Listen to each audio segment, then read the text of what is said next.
سوال نمبر 1، اسلام کا پہلا ستون کیا ہے؟ جواب: کلمہ طیبہ لا الہ الا اللہ محمد رسول اللہ۔ سوال نمبر 2، قرآن پاک کس مہینے میں نازل ہوا؟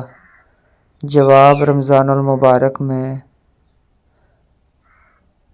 سوال نمبر 3، مسلمانوں پر دن میں کتنی نمازیں فرض ہیں؟ جواب: 5 نمازیں۔ سوال نمبر 4، سب سے پہلے نبی کون تھے؟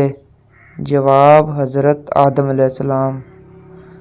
سوال نمبر 5، آخری نبی کون ہے؟ جواب: حضرت محمد صلی اللہ علیہ وسلم۔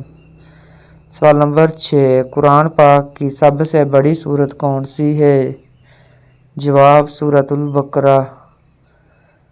سوال نمبر 7، نماز میں سب سے اہم رکن کون سا ہے؟